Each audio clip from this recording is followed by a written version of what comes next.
realmente fue muy lindo aprender todo esto porque creo que para la gran mayoría son temas bastante desconocidos y vemos el beneficio que todo esto puede traer, ¿no?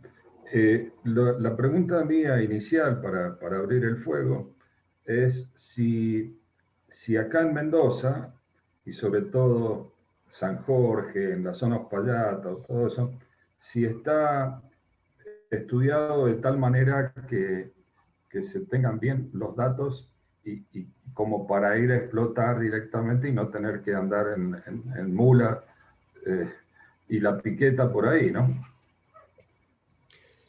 Sí, Raúl, el caso de San Jorge es un caso, sería maravilloso desde el punto de vista geológico, porque es una zona muy fácil de llegar, el acceso es muy fácil, no está en área de cordillera, sino que está prácticamente muy baja en el valle de Uspallata, hacia el norte, y está muy estudiado ya las reservas conocidas, los recursos y reservas están muy bien conocidas, pero simplemente falta que la parte política de darle un empujón a la minería que por ahora está prohibida en Mendoza, lo que es la minería metálica.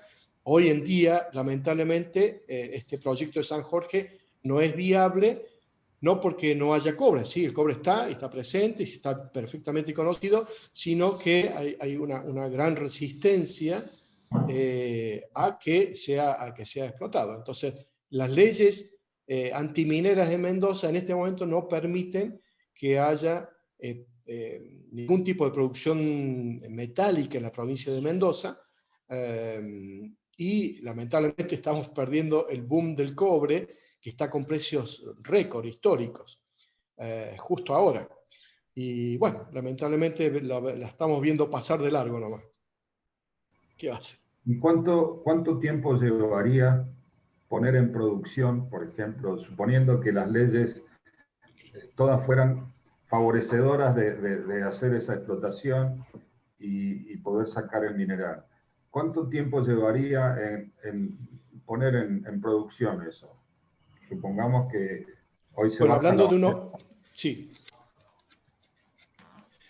en el caso hipotético de que se permitiera la minería en Mendoza, habría que hacer un estudio ya de factibilidad. Yo no estoy seguro hasta cuánto ha avanzado ese estudio, pero yo creo que estaba muy avanzado cuando llegó la ley antiminera. Pero yo creo que ese proyecto en particular, en un plazo de 2 a 3 años, ya puede estar en producción. Construir una mina es un plazo de aproximadamente 2 años.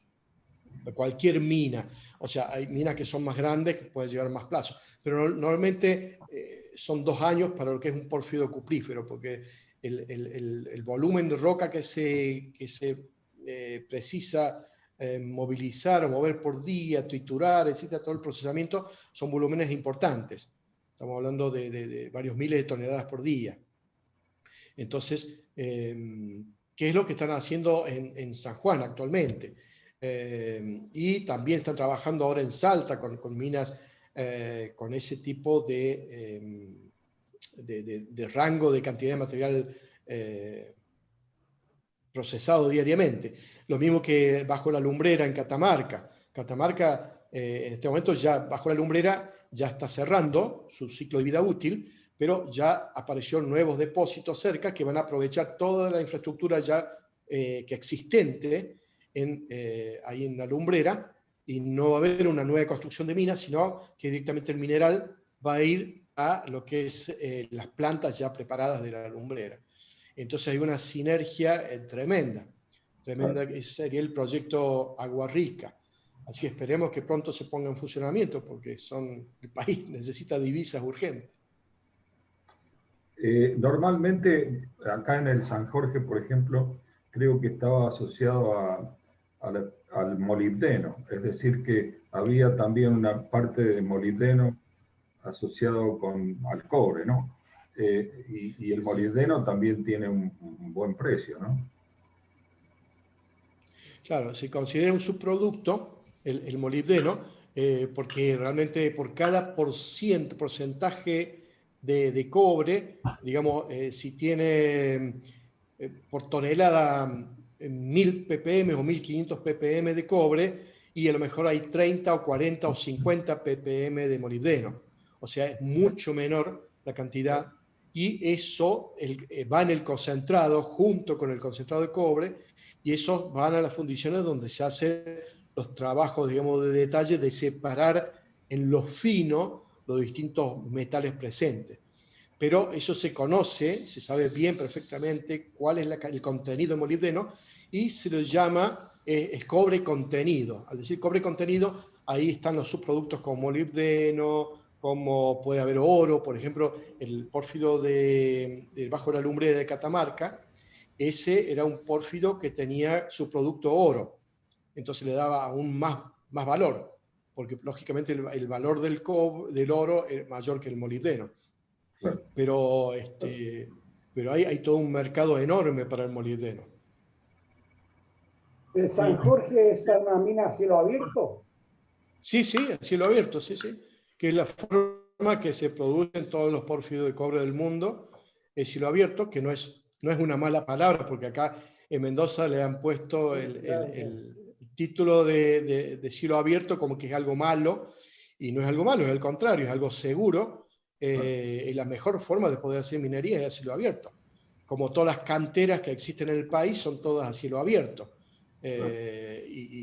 Y todo el cemento que se produce en todo el territorio nacional viene de minas a cielo abierto. Y eso no significa que sea malo, simplemente es un método de explotación minero. El otro es el subterráneo, que ya lleva consigo más riesgos, porque hay que trabajar adentro de la montaña, con túneles, socavones, rampas de acceso, etcétera. Hoy en día la tecnología en lo que es la mecánica de roca está muy bien, muy avanzada, y uno puede trabajar adentro de las minas a 1000 metros de profundidad y tener prácticamente una ciudad construida dentro de la montaña, que pasa en muchas de las minas de Chile, por ejemplo.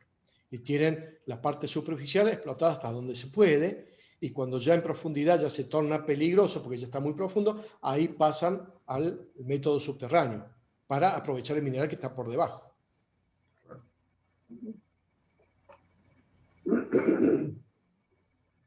Bueno, Realmente, los menucos, perdón. yo he visto, Vale, adelante. yo estaba en la mina de Sierra Pintada y he visto volar del orden de 3 o 4 millones de metros cúbicos en una sola voladura a cielo abierto. Casualmente, hace 39 años atrás, Aerofotogramética del Plata hacía una prospección aérea sobre la provincia de Entre Ríos buscando mineralizaciones de uranio. En la presentación anterior alguien preguntó los costos que podía llegar a tener una prospección aérea. Esa obra se manejaba acá en Mendoza a través de Nuclear Mendoza, que era una sociedad entre el gobierno y la Comisión Nacional de Energía Atómica, y esa obra estuvo en el orden de los 24 a 28 millones de dólares.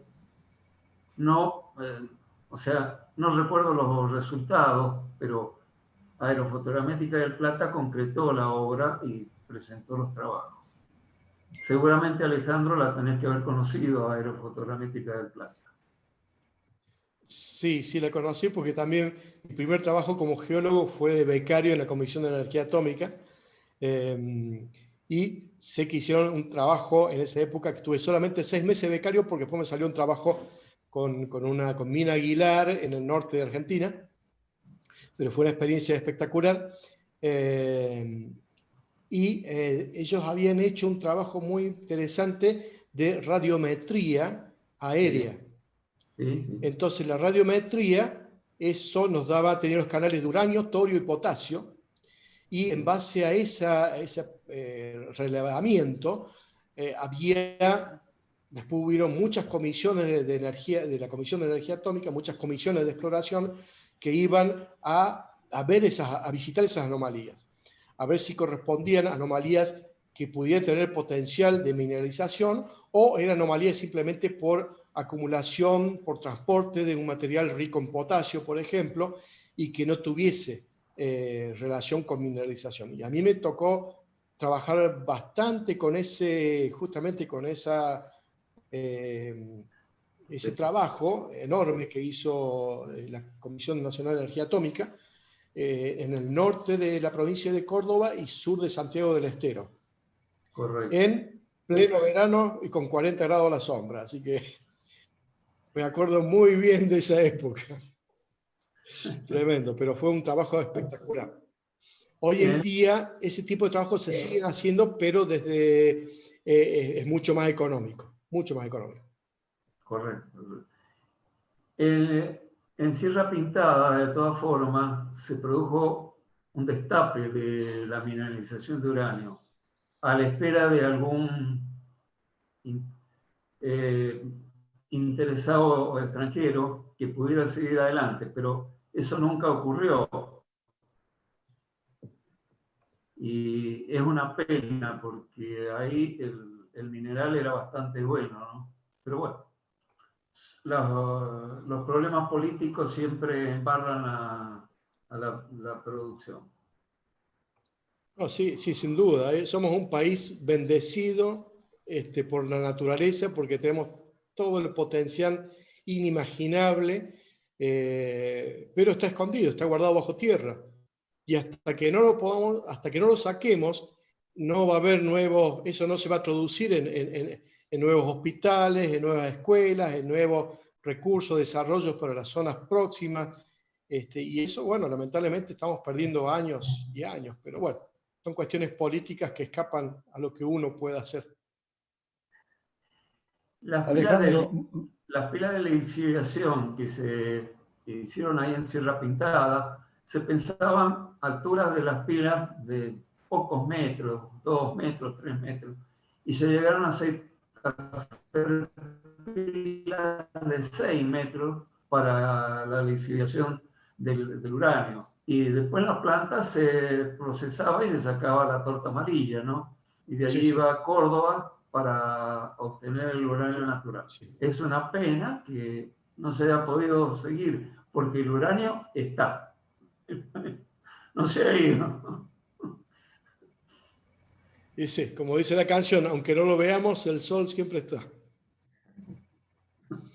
Alejandro, yo quería volver un poquito atrás a la técnica, que en definitiva es el núcleo de la temática de hoy.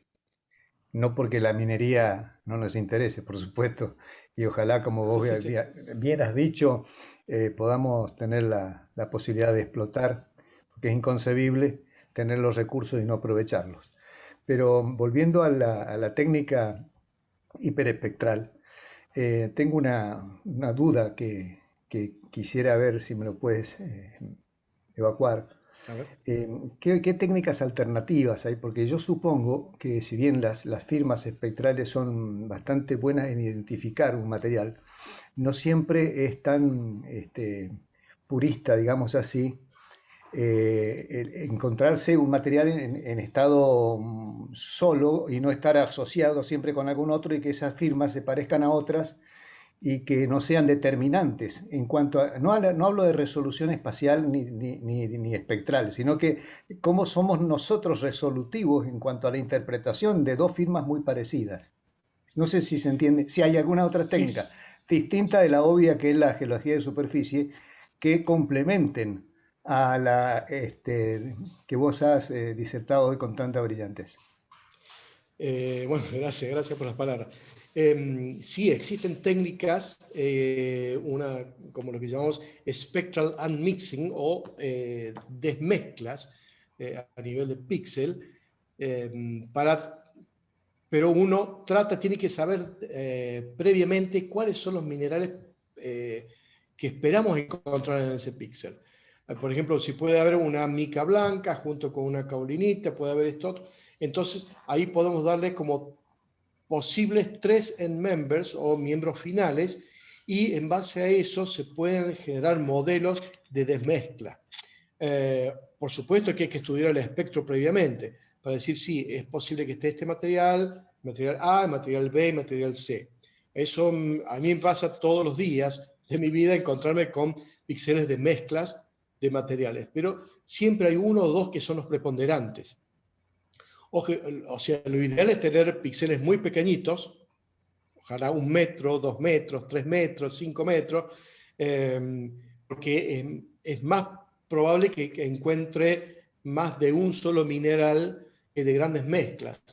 En cambio, si los píxeles son de 30 metros, lógicamente va a ser más difícil poder que sea de un solo material. Pero siempre está el apoyo terrestre, porque uno cuando hace la parte hiperespectral, uno puede llegar a diferenciar muy bien, no solamente minerales, sino en general materiales. Materiales estamos llamando a un tipo de roca que puede tener varios minerales diferentes y separarlos de otros tipos de roca que también puede tener varios minerales diferentes. Por ejemplo, una roca volcánica ácida, de una roca volcánica más básica, de un sedimento más rico en hierro férrico, estos sedimentos rojos, otros sedimentos que sean más finos y sin la presencia de óxido férrico. Entonces podemos a grandes rasgos diferenciar muy bien los materiales con una gran precisión. El tema es que mientras más fino querramos ir hilando, ahí necesitamos todo el apoyo terrestre. Pero esto se utiliza de la forma que, bueno, busquemos con esto encontrar zonas de interés. Y una vez que encontramos las zonas de interés, bueno, ahí van los equipos geológicos a tratar de encontrar el mayor detalle posible, obtener muestras, llevar al laboratorio, hacer análisis químicos y también espectroscopía, pero de laboratorio. Entonces voy a tener el espectro de mayor detalle, pero y voy a ver cada uno de los componentes que están presentes. Ah, perfecto. O sea que, a ver, hablando del espectro en frecuencia, que ya es una forma de análisis, es un análisis del análisis, la desmezclar, eso de desmezclar, ¿no? Un poco sería exactamente, eso. Exactamente. Bueno, mira, yo trabajo con un espectro radiómetro portátil que es como, imagínate lo que es la tapita de una gaseosa. Esa tapita de la gaseosa sería la ventana por donde se hace el escaneo, ¿sí? El sensor, y esa ventanita yo la tengo que apoyar en la roca, o sea que no tengo atmósfera de por medio. Es un espectrómetro que directamente toma el valor ahí en esa pequeña ventana de 2 a 3 centímetros. Sin embargo, es como tener el avión o el satélite hace lo mismo, pero desde otra distancia. El satélite a 700 kilómetros de altura, el avión a 2000 metros de altura, y yo estoy trabajando con este laboratorio, con este espectrómetro, sin atmósfera de por medio, directamente en contacto con la roca, el mineral o lo que sea.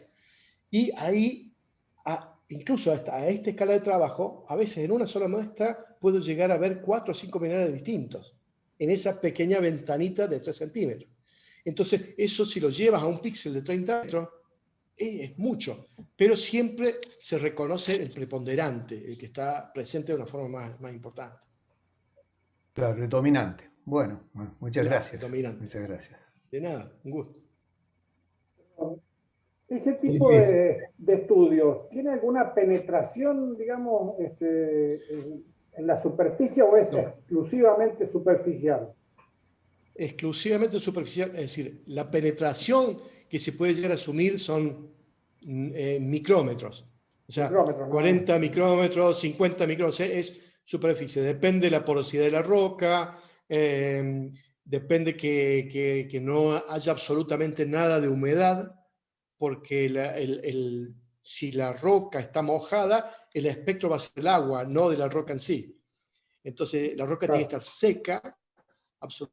Yo, por ejemplo, mi trabajo, cuando tengo que trabajar con mi espectrómetro, al lado tengo el secador de cabello, ¿sí? Porque la muestra que yo está en contacto tiene que ser absolutamente seca, limpia y seca, porque en esos pozos de perforación donde están las barras que llamamos testigos, ¿sí? Si ese testigo está con barro, ese barro a lo mejor no pertenece a ese lugar de la muestra, sino que pertenece al barro de la perforación. Entonces, ese testigo tiene que estar limpio, lavado, con agua, sin nada de ese barro, porque si no está contaminado, y absolutamente seco. Entonces, tengo que asegurarme de que esté dadas esas condiciones para poder tomar el espectro. Pero es facilísimo. Mi espectro yo porque lo tengo acá en mi casa, y produce 30 espectros por segundo.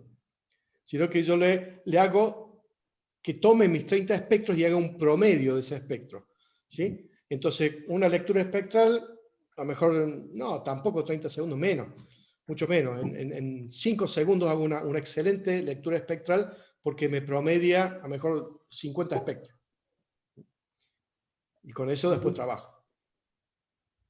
Bien. O sea que son distintos, es la misma información, pero distintos puntos de vista. Uno contacto y otro 700 kilómetros de altura. Pero es la misma información. Bueno, Alejandro, verdaderamente ha sido muy, muy linda tu exposición y estamos muy agradecidos. Así que vamos a dedicarle un aplauso a Alejandro.